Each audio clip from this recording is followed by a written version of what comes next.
17-year-old Astor moved to the coastal town of Oakhaven with her dad, a renowned marine biologist. Her mom died in a car accident a year ago, and she still misses her every day. At school, Astor struggles to fit in until one day she meets the most popular guy in school, Finn Walker.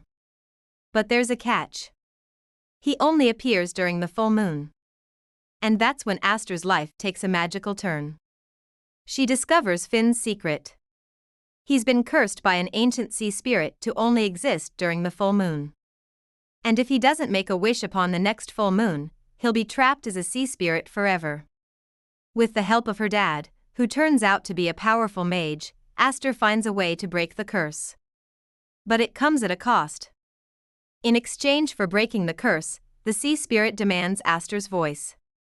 As the night of the full moon approaches, Astor must choose between breaking the curse and saving Finn or keeping her voice and saving herself. When she finally meets him, she finds out why he's so special. It turns out that Finn's grandfather made a pact with an evil sea witch named Melina to save his son, who was dying from a rare illness.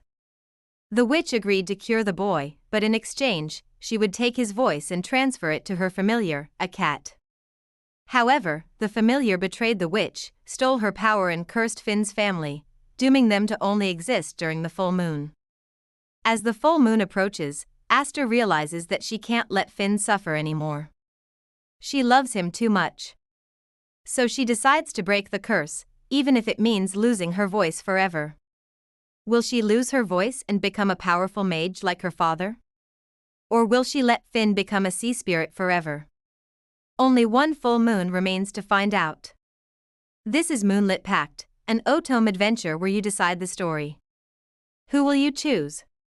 The mysterious boy who only appears during the full moon, or the hot, brooding bad boy who's cursed to be a werewolf? This is Moonlit Pact, a story about a lonely teen who moves to a coastal town and falls in love with a mysterious boy who only appears during the full moon. Our story begins with a girl named Alara who moves to the coastal town of Oakhaven after her parents' divorce.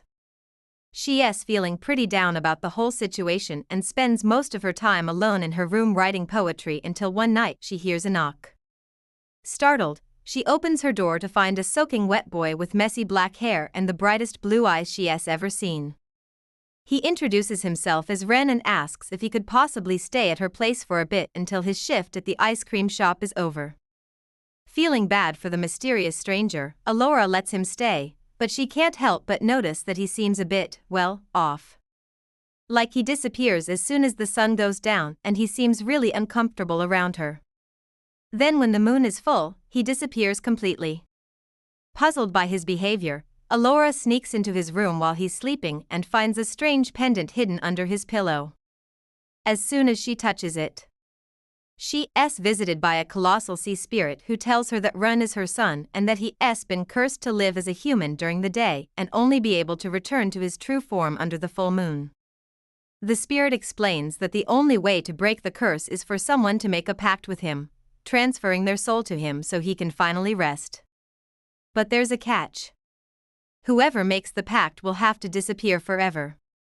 And as you can probably guess, the spirit is willing to sacrifice himself for his son, but he doesn't want Rin to do the same. So he asks Alora if she'll make the pact with him instead. Touched by the spirit's selflessness, Alora agrees, but she's soon confronted by Ren, who's discovered what she's up to. He desperately tries to stop her, not wanting to lose his only friend, but Alora insists that she'll be okay. However, as soon as she and the spirit are about to make the pact, Ren suddenly disappears. And when the full moon hits, it's revealed that he's now bound to the spirit, breaking the curse and returning him to his true form. Overjoyed to finally be free, the spirit thanks Alora before disappearing and she returns home, where she finds a mysterious pendant in her pocket, which turns out to be the very same one that was under Ren's pillow. And as the sun rises, she looks out her window and sees Ren walking towards her, no longer bound to his father or the curse, and they share a sweet moment together. So does anyone else want to make a pact with a sea spirit? Because I know I do.